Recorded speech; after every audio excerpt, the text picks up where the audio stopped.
is Black Writers Read.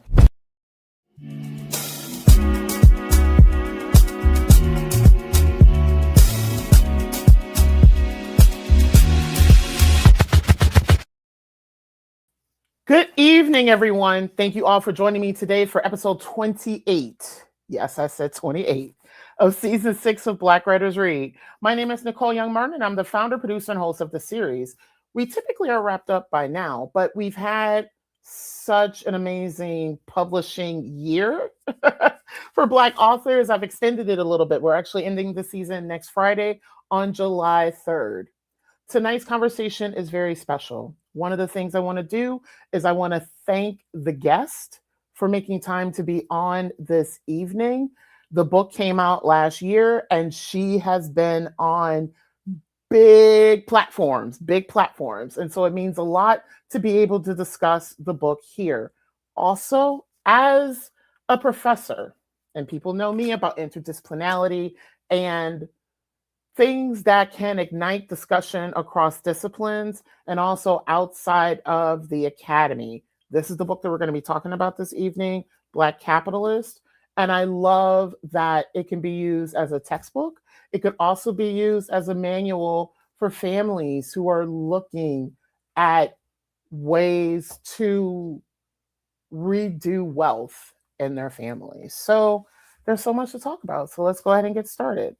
Black Writers Read showcases, celebrates, and honors the words, work, and traditions of Black writers from across the country, across genres, across experiences, and across the African diaspora. Black Writers Read is a behind-the-scenes conversation into the craft and what it means to create as a Black author in today's society. Since starting the series on Juneteenth in 2020, we've hosted over 100 writers representing over 20 genres from 6 countries and 28 states. Our platform includes live stream interviews, audio podcasts, book clubs, and curriculum integration assistance. Find us online at blackwritersread.com. Tonight, we welcome Dr. Rachel Laryea. Dr. Rachel is a thought leader who specializes in race and money, ethical entrepreneurship, and social good. After cutting her teeth on Wall Street at Goldman Sachs, she went on to receive her dual Ph.D. in African American Studies and Sociocultural Anthropology at Yale University. That's a huge feat. Her ethnographic research aims to understand nuanced forms of Black participation in capitalist economies. Dr. Rachel is the recipient of the National Science Foundation Research Fellowship Award, and she received an honorable mention from the Ford Foundation for her research. She has held adjunct professor appointments at NYU Stern Business School and worked as a racial equity investment strategist and asset wealth management researcher at JPMorganChase. Dr. Rachel is the founder of Kelawele, a lifestyle brand based in Brooklyn, New York, that creates bespoke African travel experiences and vegan plantain treats. Kelawele has partnered with the James Beard Foundation, BET, Black Entertainment Television, and has been featured in several global publications and media platforms, including the New York Times, Forbes, MarketWatch, and CBS. She is the recipient of the Ghana UK-based Achievement Award. Today, we'll be talking about Dr. Laryea's book, Black Capitalist, The Blueprint for What is Possible. To many, the term Black capitalist is oxymoronic. Black people were the labor force that built the infrastructure of American capitalism through the violent enforcement of legalized slavery. So they cannot and should not aspire to be the beneficiaries of it. But Wall Street professional and Yale-educated anthropologist Dr. Rachel Laryea poses a provocative question. What if there was a way to thrive within capitalism without diminishing someone else's life chances through exploitative practices? There is, and Black capitalists are showing us how, told through Dr. Laryea's own compelling narrative, growing up the child of a single mother who immigrated to the United States from Ghana and rose to the Ivy League and on Wall Street with original on-the-ground reporting and rigorous historical analysis, which is why this book is perfect for Black Writers Read. Black Capitalist challenges readers to reconsider who gets to be the beneficiary of capitalism and reckons with the responsibility that comes with using the tools for our imperfect economic system to advance social good. Dr. Laryea reveals in detail how race profoundly shapes the way we participate in capitalism and how understanding these differences can guide us toward a more inclusive and equitable future. From newly minted undergraduates who find themselves working 20-hour days to prove their worth on Wall Street to Nigerian startup founders working to build global credit scores, spanning the streets of Accra to the boardrooms of Goldman Sachs, Black capitalist stories and analysis of innovators who are as ambitious as they are altruistic demonstrate the resilience, creativity, and ingenuity of Black people who have long been excluded from the full benefits of the American economic system. At its core, Black capitalist shows a more productive and more inclusive way forward. To learn more about Dr. Laryea and her work, please visit her website at rachellaryea.com. That is RACHELLARYEA.com. During our conversation this evening, I will be sharing links to find her online and also to purchase the book. For those of you who are new to Black Writers Read, here's how it's going to go. Dr. Laryea will read an excerpt from Black Capitalists, and then we'll chat. I will be monitoring the comment section. So if you have a question, please question, comment, kudos, congratulations, flowers, please put them in the comment section for where you are joining us from today. I will monitor and either insert the question during our conversation or hold them towards the end. I'd now like to welcome Dr. Rachel Laryea to the virtual stage. Hi. Hello. Thank you so much for that wonderful and warm introduction. It's such a pleasure to be here. Thank you. Thank you so much for being here. And I do, myself and Candace, our associate producer, we do a lot of research on folks before they come on. And I was like, oh, you've talked with Angela Yee. Oh, you've been on MS Now. I was like, oh, she's about to be on Black Writers Read. I was like, nice. No, I'm so grateful. I'm so grateful. So it's going to be a great conversation. Yeah. So I'll turn it over for you to read, and I will be back to chat. So happy reading. Awesome. Thank you. So just to give some readers some context as to where I'm reading from the preface, Secure the Bag and the People, and I'm reading the section entitled Black Capitalist and Black Capitalism Defined. Some scholars of Black and African studies have long argued that while Black people were the labor force that built the infrastructure of American capitalism through the violent enforcement of legalized slavery, we cannot and should not aspire to be the beneficiaries of it. This is thanks to structural racism, the destructive features of the political economy, the theory and practice of economic affairs in relation to society and politics, and the belief that capitalism is incapable of producing true social good. To thrive within capitalism comes at the expense of diminishing someone else's life chances through exploitative practices.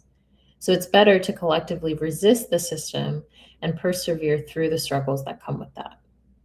Many of the Black capitalists I encountered did not disagree with this sentiment. In fact, they were highly critical of modern day capitalism, but they were simultaneously unapologetic about using capitalist strategies in the service of a social agenda that favors Black people. Informed by their stories, I define a Black capitalist as a Black person who is a strategic participant of capitalism with the intention to benefit from the political economy in order to create social good. But it's not just Black people who can have a socially restorative mindset when thinking and behaving in capitalism. I define Black capitalism as a pragmatic theory that accounts for the ways actors, individual and collective, proactively reposition themselves within capitalism to achieve social good. These definitions, which prioritize social good and monetary profit, are crucial to how I make the case for the creation of a more equitable version of capitalism throughout this book. The point is not simply to occupy a more powerful position within capitalism, but to participate in capitalism in such a way that engenders social good for others and limits the exploitation that capitalism as we know it is built upon. According to this framework, Being Black and/or actively engaged in capitalism doesn't inherently make someone a practitioner of Black capitalism. One must repeatedly choose to have a communal mindset and remain committed to advancing social good. These definitions also reveal how Black is both a racial status and a social position. Adopting a Black capitalist identity indicates one's affinity to a racial group, whereas practicing Black capitalism, which is race agnostic, acknowledges Black people's distinct economic experience in America, which is shaped by structural racism and the acts of solidarity required by everyone to build a new kind of capitalism aimed to benefit all. The more time I spent with these Black capitalists on Wall Street, I saw that their approach was intriguing, complicated, practical, and riddled with contradictions. It made me curious. Where is the space for Black capitalists thriving? My experiences dating to childhood led me to write this book. I learned that the price of Blackness is both social and economic.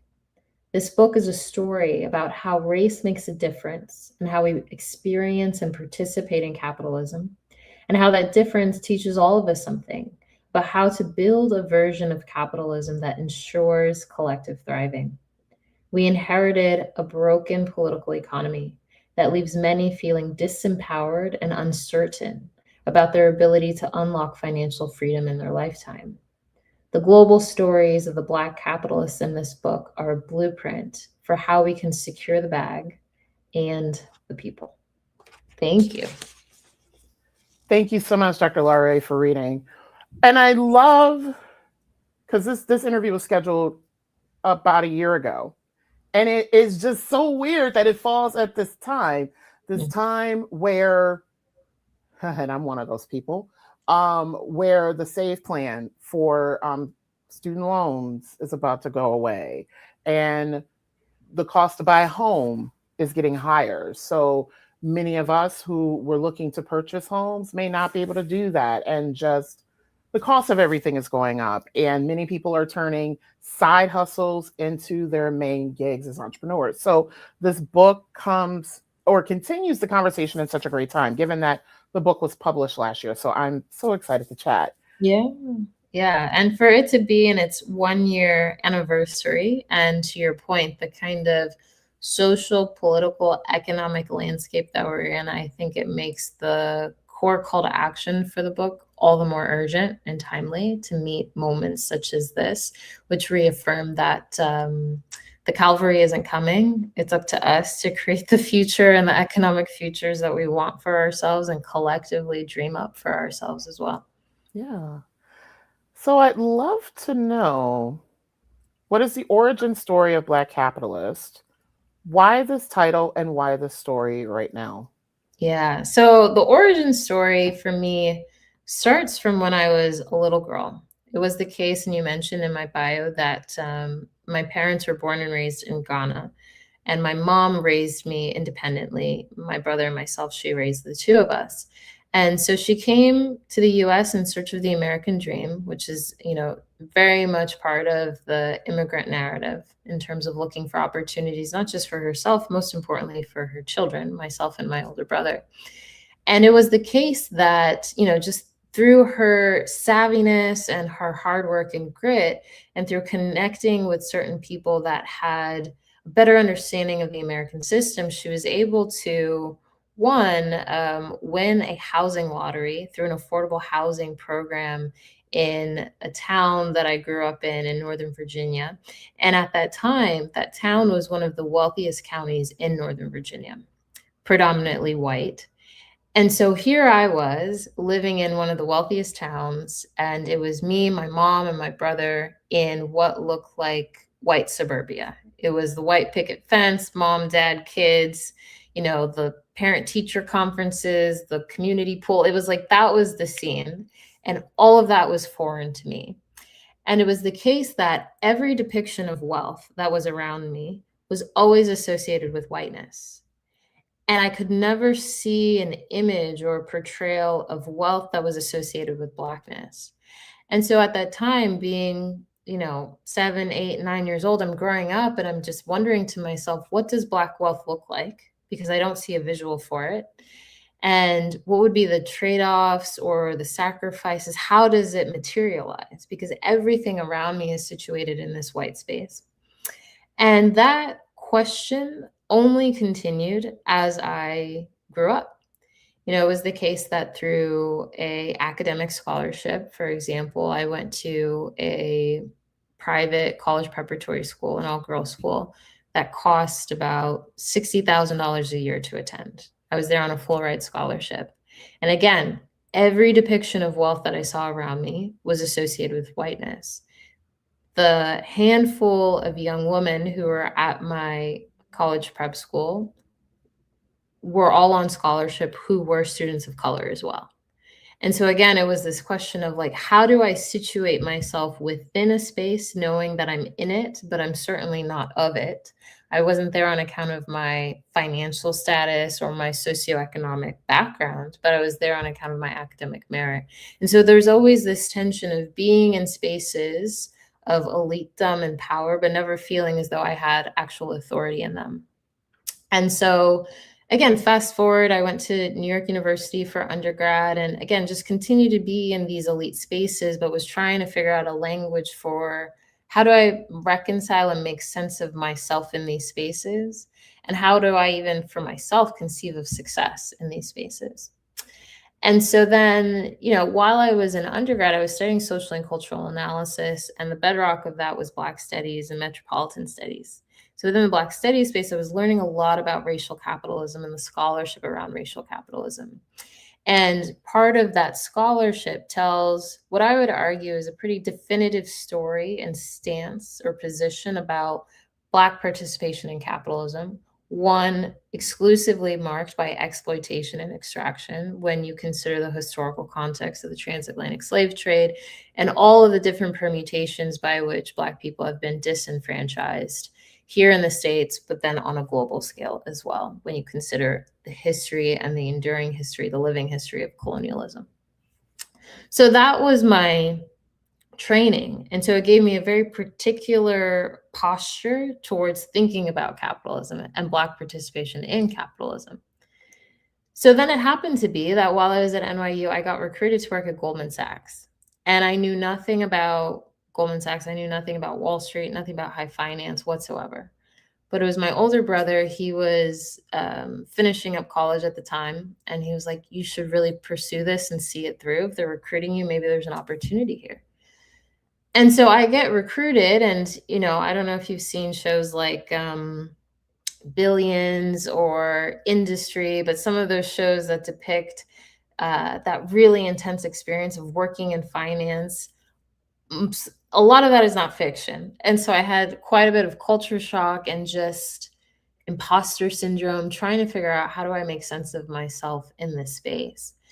And I would say single-handedly, the thing that was most revealing to me was my exposure to Black professionals on Wall Street who, one, understood the critiques, understood at a fundamental level the underpinning arguments that I spoke to in terms of the scholarship around racial capitalism and all the reasons why it makes absolute sense to be resisting the capitalist system. However, here were these professionals on Wall Street, really intentional about extracting the tools, building the skill set necessary to be successful in those spaces, but then also leveraging them and deploying those skill sets into their communities outside of Wall Street. And even so much as some of them leaving Wall Street and creating financial institutions of their own in their home communities. And I thought to myself, wow, that's really fascinating, because oftentimes it's easy enough to point to reductive or simplified narratives of how we deal with contradictions. But here I saw a set of people who are navigating contradictions, who are figuring out a way to make something perfect out of something deeply imperfect, deeply unjust, and doing it in full authenticity as well, and kind of without any shyness about it. And so that was really compelling to me. And so I wanted to build a language and a kind of research-backed way to continue this thread of thinking and a kind of embodied practice of what they were doing. So that's what led me to my doctoral program. And that was really the formal start of doing the research, which has now ended up in this book form of Black Capitalists, but it really started as my doctoral dissertation. And at that time, it was focused exclusively on the transatlantic financial industry. But as you know, Nicole, throughout the book, it's a much broader story about how race makes a difference and how we participate in capitalism, and how that difference teaches all of us something about how to create a more equitable version of the political economy. Because not all of us are Wall Street professionals, but we are all consumers. Some of us are entrepreneurs, some of us are corporate professionals, but we all have a relationship to capitalism. And especially for the global Black community, we have a special orientation to capitalism on account of the enduring history that we also hold. And so the questions become, what is the moral or ethical framework that becomes the standard by which we engage in capitalism differently? And when we have that standard, things start to change in terms of how we participate, and then also the outcomes associated based on that participation. And so that was the genesis for the book. And I was intentional about terming or naming the book Black Capitalist because, to your point earlier, yes, it is oxymoronic, but it immediately gets at the tension. It immediately gets at the contradiction and starts the conversation where I want to start the conversation, which is a point of intervention. And also, I'll say that when it comes to the cover, so much of the argument of the book is in the cover itself, in the sense that you'll see this kind of white flap. And people have different interpretations of the cover, which is always exciting for me to hear. But for me, in creating it, the idea was like, if you're lifting up this white flap, you start to see Black be revealed. But if the white flap were down, all you see is capitalists within this kind of white backdrop. And so that aims to kind of make the subtle argument that Black people, we have always been the architects and the underpinning for capitalism. And so despite all of the different ways in which capitalism today, those who benefit most from it, aim at erasure and erasing the Black presence and Black participation in capitalism, it has always been there. So how can we rethink and reposition ourselves, not just within the narrative, but within the practice of capitalism as well? Hence why the subtitle of the book is really focused on a blueprint for what is possible and how we do this. And so that was the idea behind the title. And it was funny, my agent, when we first endeavored to work on this book, she said, you got to be ready to fight. And she said it because, and I've learned this 1 year into seeing this book published and out in the world, it is highly contentious. People see this title and can have many different interpretations of what the book is about. Especially if you look at it through a political lens, you might think, oh, this could be right wing, left wing, who knows, And so to get at that visceral reaction was really important to me, because it is an uncomfortable conversation for many of us too, when you think about kind of enduring economic trauma or grief intergenerationally passed down as well.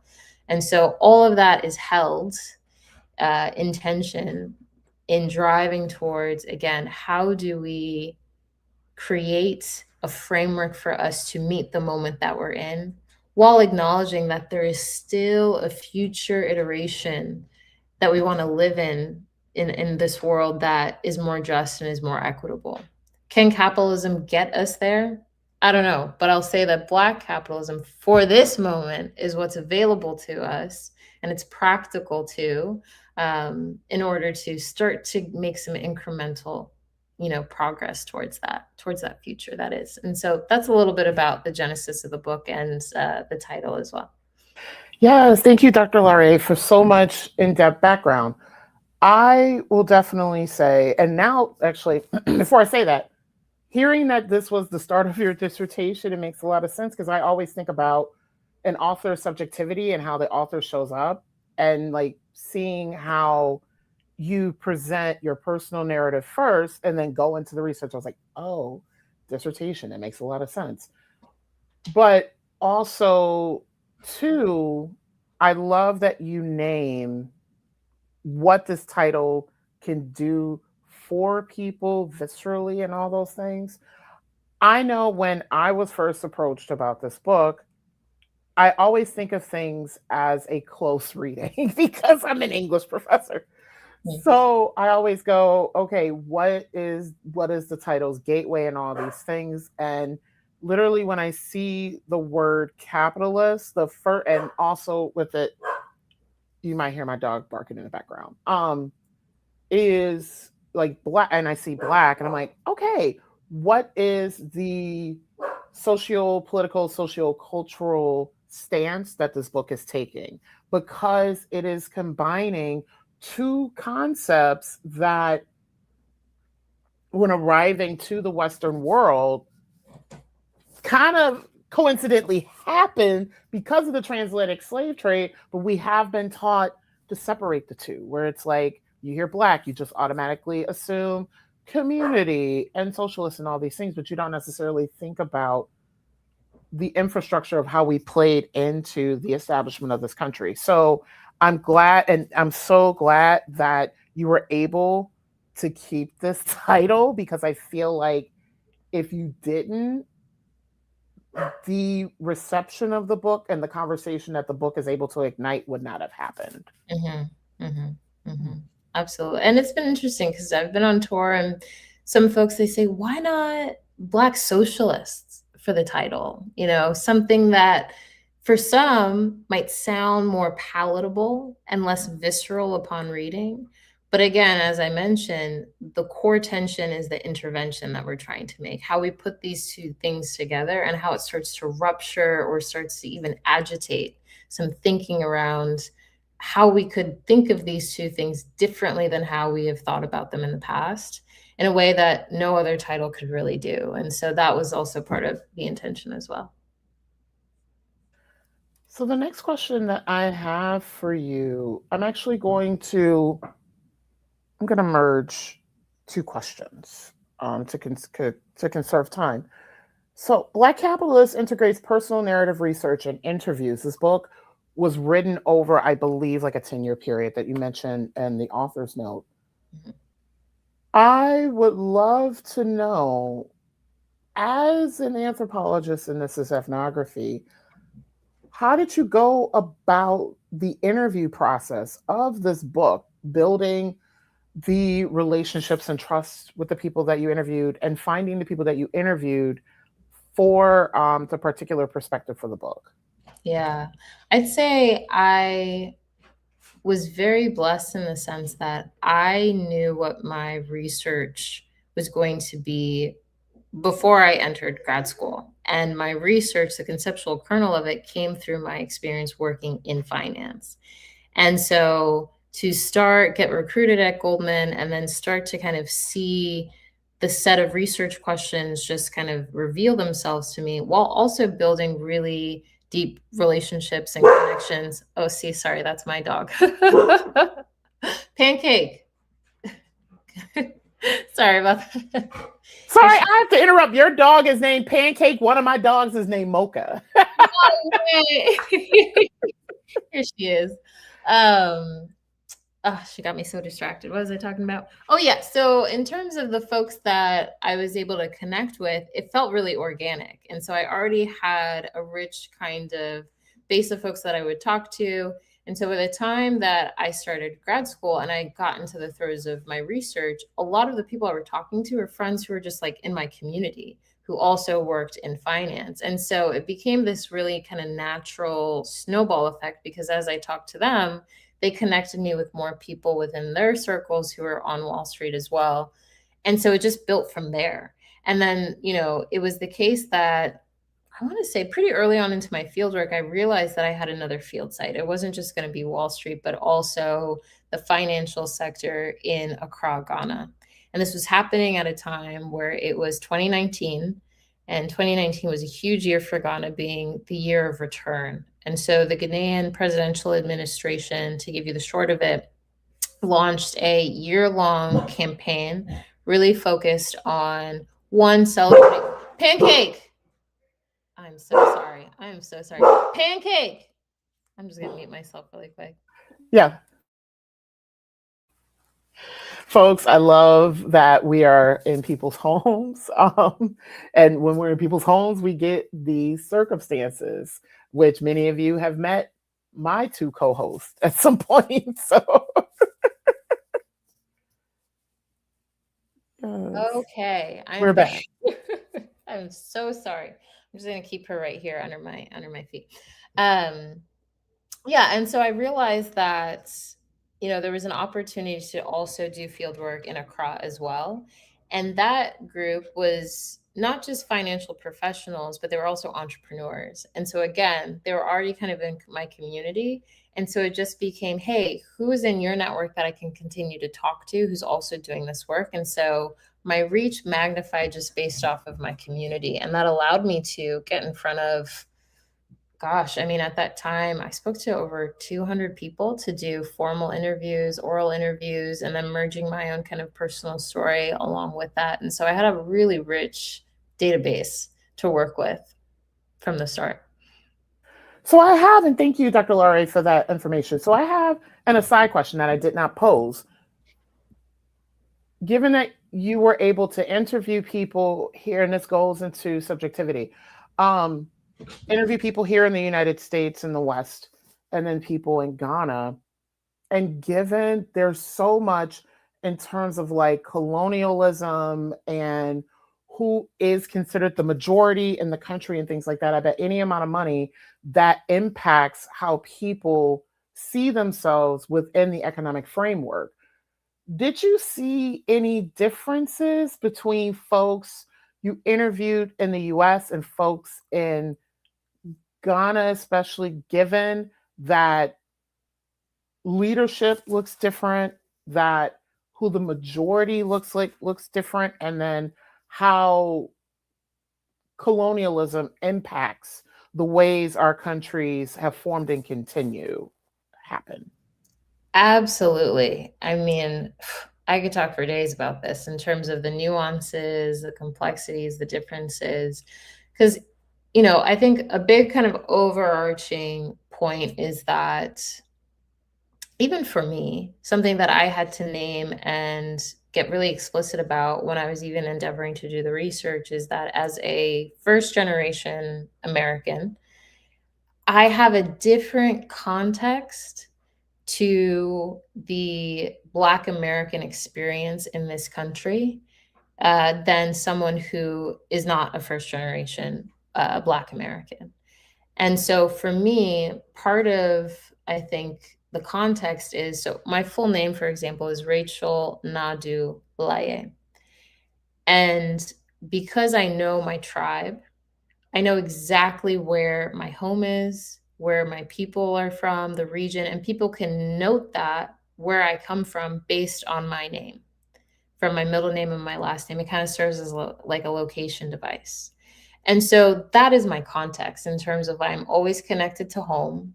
I know my tribe and everything. And so being here and being stateside, it's always about, I grew up always with understanding of how can you leverage the resources, strategize, be really savvy, and really think about your home and your community and recognize that your real home is across the Atlantic. So that has always been my context. And so when I was connecting with folks who were, from the Caribbean and here in the States, or Black Americans, or even Africans who were born in Africa, or first generation Africans born here, there are differences that you start to see play out at the cultural context level, because again, everyone has a different context based on where home, and home is a very contested idea, and something that is difficult to wrestle with too. And so when you overlay that on top of, a pursuit of financial freedom or liberation, that also starts to take on some nuance based on an enduring struggle or legacy of institutional hardship and just trying to achieve your goals that maps on differently too at the kind of ethnic level that people start to experience. And so that was the core kind of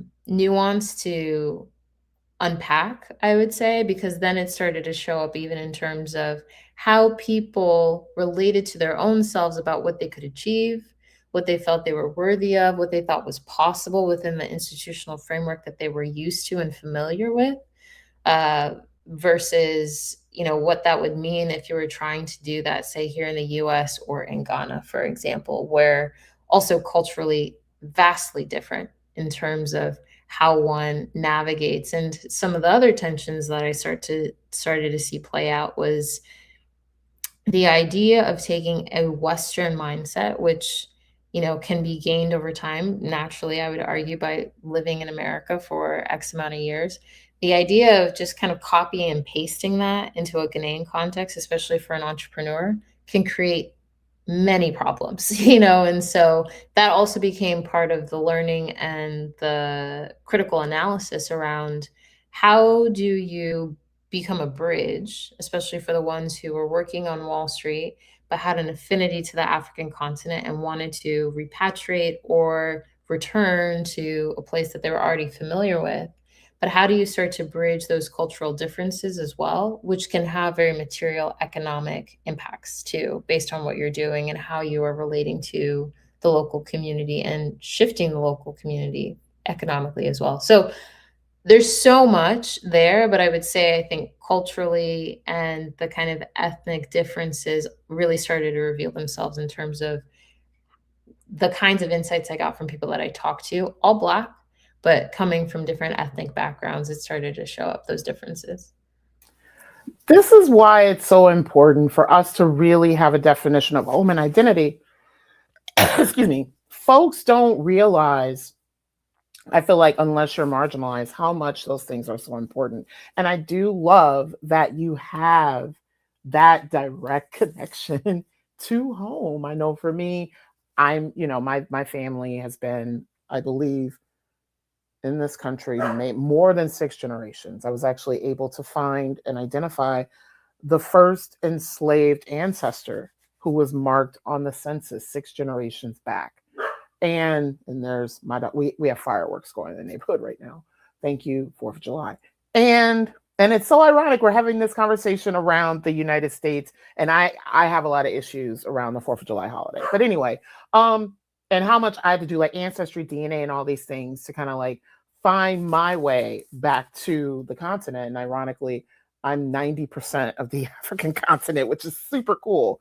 But then it's like claiming that is challenging because I was raised African American, at least 6 generations removed. But I love how much, you talk a lot about this in the book, the subjectivity part and how we interact with economies is so pivotal and important. And I hope that that's something that other folks pick up.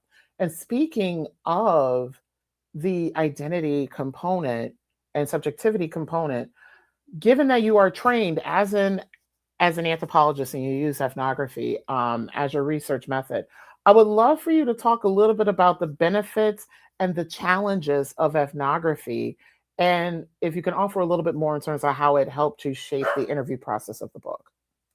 Yeah, of course. I'm a big, big fan of ethnography because it really gets at the single source of truth telling, because you are hearing it, you are witnessing it in terms of being able to have that account of how people are living their lives. And I'll tell you, even I think it's an incredible way to dispute or challenge or intervene on ideas or narratives that suggest that there's only one way in which people can exist or live. But if you're able to prove through telling someone's story, when someone gives you that gift of being able to derive those insights to tell a story, it's a very powerful way to debunk ideas about what is possible. And it was also the case, and I'll kind of situate it in the story. So part of my dual PhD, I was also in Black Studies and Anthropology. And in the Black Studies department, while I was in grad school and first endeavoring to work on this research, I had to give a prospectus 2 years into my program. And ironically enough, the Black Studies department at Yale is located on Wall Street, 81 Wall Street. And so here I am telling them about this work that I'm going to do about following these Black capitalists around, doing kind of deep ethnographic research and laying out what the book is going to be about, or the dissertation at the time. And at the end of it, one of my colleagues, a brilliant Black studies scholar, she raised her hand and she said, Black capitalists don't exist. At best, they can be financiers, but they can't be capitalists. And it was actually in that moment that I knew that I had to see this work through. Because one, no one challenged her comment, which told me that here at Yale University, one of the most prestigious universities for education and knowledge production, we had collectively decided in that room that we were going to place a limitation on what Black life could be today, tomorrow, in the future, simply by her stating that Black capitalists do not exist, right? And I felt that for that comment to be made, that limitation to be made, especially in a place of knowledge production where young people would hear that narrative and have it reproduced through knowledge production, was doing a disservice to us collectively when it comes to how we can start to think about the multiplicity of what it means to be Black and how we live that. We know that Blackness is not a monolith, and yet there was a limitation placed on what Black life could look like, right? And so that is what really kind of prompted me to do this work definitively. But where ethnography comes into that picture is it gives indisputable proof about how this is possible. When I talk about, the subtitle, this is a blueprint for what is possible, it's not just based on a theoretical framework that I've kind of like thought about through reading books and essays and journals. It's not that. In part it is, but it's really about anchoring people's stories, their real life experience, to show how they do this, how they've been doing it, and really leveraging kind of that organic process to show that this is possible. And so ethnography has really been the tool that's allowed me to do that. And some of the challenges, I think that being a woman, going around, because to give people a sense of ethnography, a huge part of it that I leverage is participant observation. So that means, when I was understanding there was a phenomenon at place of, folks who were Wall Street professionals who were leaving, creating financial institutions of their own in Ghana. I went to Ghana, spent months living there, following these entrepreneurs around, sitting in their board meetings, sitting in their day-to-day interactions, and understanding how they work, how they run their teams, their businesses. This is the kind of participant observation I was doing, in addition to oral interviews, informal, semi-formal interviews with people. And it is the case that, especially in the finance space, it is predominantly male. And so to be a woman, trying to get into these spaces, learn and really derive the kind of rich insights that is hard to arrive at unless people really trust you and you build the rapport to really get that deep, nuanced understanding, can be very difficult because of the gender dynamics at play too, because there's already an element of questioning and curiosity, but also maybe distrust, because people wonder, well, what are you going to do with this information? It requires a lot of trust for someone to share deeply and intimately with you and then believe that you are going to do right by them, and really make this a work that is co-created and knowledge that is shared. And it's not something that, which I think anthropology has been known to do as a discipline, is very extractive. And the origins of anthropology are extractive and exploitative. And so if you're also intervening on that, then it becomes, how do you, as a narrator, name your privilege, also name how you are co-writing and co-producing knowledge with the very people who've entrusted you with their stories, while also managing the challenges of being a woman ethnographer in a male-dominated industry that you're doing research about too. So all of that became challenging. And then also something that I mentioned explicitly in the book is that so many of the stories of the people that I write about are male. But it's not to say that I didn't interview women. In fact, I did. I interviewed a number of women, but there were still concerns about being kind of found out. Like everyone has a pseudonym in the book who wanted one, and it was necessary to have that, but there was still worry. And this is, I think, textbook to corporate culture, especially high finance, Wall Street culture, around a fear of, if I share, something will happen. There will be some kind of retribution. And Black women are the most vulnerable within that kind of sector and within the finance space. And so there's still this worry. And so for me, the question was, how do I honor and protect these women who are still speaking to me and have this anxiety about making sure that their stories are not revealed in a way that it can point back to them and lead them into any kind of trouble? And so what I did, and I named in the book, was to really kind of allow myself to stand in the gap and recognize that so many of the women that I spoke to, our stories start to rhyme, and because we've all kind of experienced, what I found was what it means to be disenfranchised, what it means to miss out on that promotion, what it means to be on the wrong side of institutional racism or just prejudice, or practices in corporate culture that always or often leaves Black women holding the short end of the stick. And so when I was developing the book, it was really important for me to allow myself to kind of stand in and leverage all of those additional stories so that it wouldn't compromise or put anyone else in jeopardy that did not feel comfortable, even with, anonymity, their stories being told explicitly. And so that's how I navigated a lot of those challenges. Nice. And thank you also for sharing that, because this podcast, we're very much about craft and giving others insight in terms of approaching their own writing processes.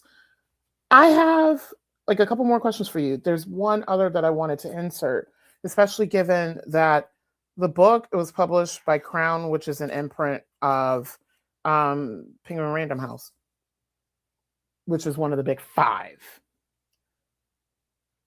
I would love for you to share, if you can,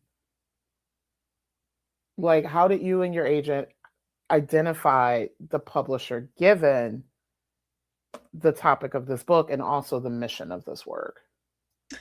Yeah, great question. So in so many ways, I feel as though this work was, I'm a person of faith, and so I feel that this work was divinely ordained. And I say that because how I came to Penguin was a surprise to me too, because, when I was finishing up grad school, I was transitioning back into industry and took my first job at JPMorganChase.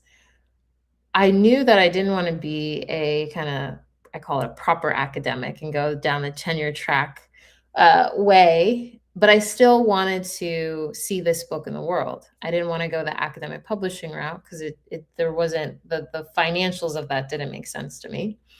And so I thought, okay, trade sale is the only way that makes sense, but I don't know any agents, I don't know any publisher, none of that, right? And so I just get on Google, I start doing research, and I find that, okay, there's these agencies, you just kind of send your materials to agencies and hope someone gets back to you. And I was doing that and getting zero traction. And so then I thought, okay, let me connect with folks in my community and my network and see if anyone knows agents, because what I learned through the research was like I could not just go pitch a publishing house. I needed to have an agent represent me. And so as I'm talking to folks in my community, my first manager at Goldman, I reached out to her and she was like, oh, I think, my neighbor or something. And I quote, she's like, I think she does something with books. I'll find out. Come to find out, her neighbor was a senior editor at Penguin. And she gave me some time and we talked, and she's like, oh, your book, everything sounds really interesting. I cannot work with you directly. You still need an agent. But she was gracious enough to connect me with a few agents that she had worked with. And, it was on me to kind of see that through. And if anything happened, something would happen. And so I always kind of kept that in mind. And like I said, she was a senior editor at Penguin. I connected with some of the agents she connected me to. I hit it off really well with my current agent, Hafiza Jeter, with Janklow and Nesbitt. And then we spent about 7 months revising all of the materials. And we knew that, just out of courtesy and building the relational rapport, that we'd go back to Penguin and Crown specifically to see if they were interested, and it ended up working out. And so that was my journey to finding a publisher, finding an agent, which totally, like I said, divine alignment, because it was not something that I would have expected, especially how the journey started. But it was something that kind of came together through my community. Second to last question. I'm going to add something to this. What did you learn about yourself while writing Black Capitalist? What did you learn about yourself in the year on your book tour? And how does all of this inform any future writing and research projects? That's a great question. And when I was reviewing the questions you sent over, Nicole, earlier, I was like, this one really made me pause. It was such a beautifully reflective question. And I think makes me laugh. The biggest thing that I learned about myself is how deeply introverted I am.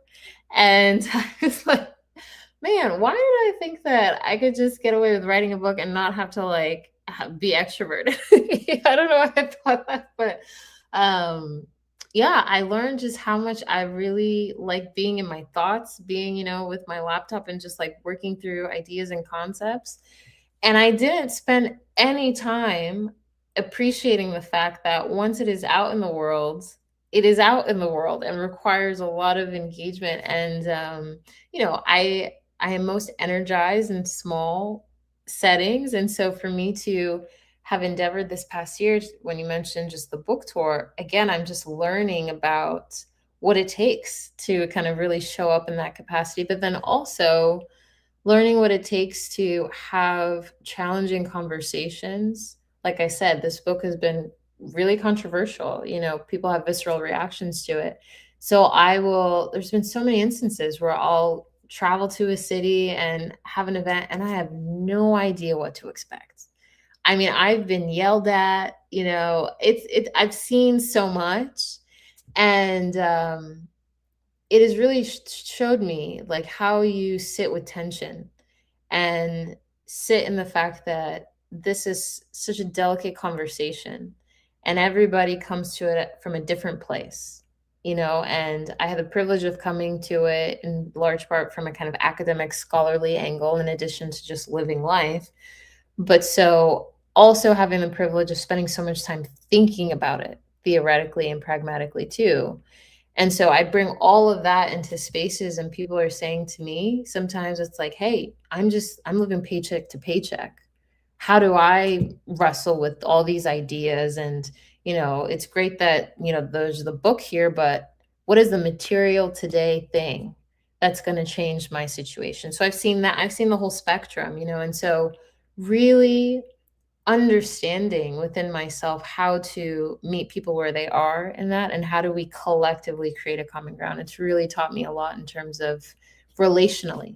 How do you meet people in a place that's not just about, okay, we can have, a cute little book club session, but how do you really meet people in terms of the dire, real, urgent situations that people find themselves in, and how is this going to support and help that, and really meet this with the seriousness that it requires. And so that's all been a learning. And I'm still deeply introverted, but I think all of this touring has helped me get out of my comfort zone too. I think that's another big learning around. I know very clearly what my comfort zone is and what it's not. And this book has pushed me, beyond that space. So that's also something I've been very grateful for in this process. And lastly, what is next for you, and how can a Black Writers Read community support you on this journey? Yeah, so I am now working on book 2, which I'm very excited about. I can share the book is tentatively titled The Future of Work is African. And so it makes the case of how the next global chapter of labor is going to be concentrated on the African continent.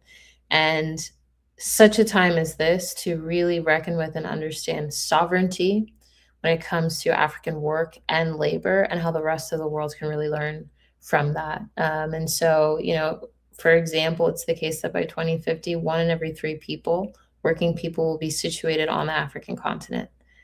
So the landscape is changing drastically, and that has a lot of implications for the rest of the world. And so that's what the book is about. So, that's what I'm working on. I've also been deeply entrenched in working on building out an ecosystem for Black capitalists. I always knew that the book would be the entry point. But right now, working on book 2, working on a television adaptation of Black capitalists, also standing up an investment vehicle for people as well, to really do the work of Black capitalism, in addition to the conversations and, the ways in which we build community, but then also how we channel monetary capital into places to do the work of uplifting Black communities and Black thriving in capitalist economies. And so that's also big for me right now. I'd say in terms of support, definitely kind of get looped into my Substack. I do regular writings and thinking, and then also I do quite a bit of convenings as well. And so I have one coming up in August. It'll be at Martha's Vineyard in Massachusetts. And so that'll bring together leaders, thinkers around the work of Black capitalism, and also a call to action to get people involved in some of the work that we're doing with the ecosystem building as well. And so those are the ways to support. And I'm always so open and excited to hear from people. So I really do welcome that feedback and the conversation. So you're realizing Wakanda. That's what's happening. That's right. That's right. That's right. Yes. I'm like, I there's hope that I can move away from whatever the U.S. is right now. That's right. Exactly.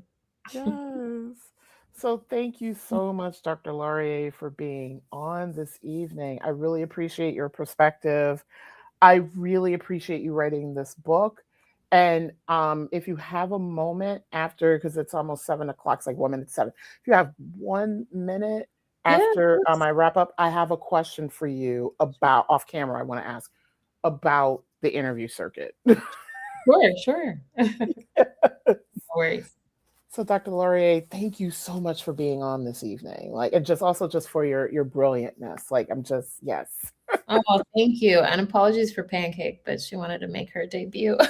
Yeah, I wonder if Pancake and Mocha want to be like, so why did our owners name us after food that we can't eat? I think so. But thank you. This has been a pleasure. Yes, thank you so much. So I'll be chatting with you in one moment. So thank you all for joining us for this episode of Black Writers Read. I have one last one coming up on July 3rd. Please follow me on Black Writers Read on Instagram and also blackwritersread.com. Support Black Writers Read by subscribing to my YouTube channel, Nicole Young Martin. Also, we are on audio podcasts. Wherever you get your catalog of podcasts, you can find us there. I am also on Patreon at Black Writers Read. This is an independently produced, self-funded endeavor. Please, if you are able, continue supporting this award-winning platform. I am the recipient of the 2024 Black Podcasting Award for Best Literary Podcast. So let's continue in that tradition. So thank you all for joining us this evening, and more importantly, for ensuring that Black writers continue to matter. I'll see you in a couple of days.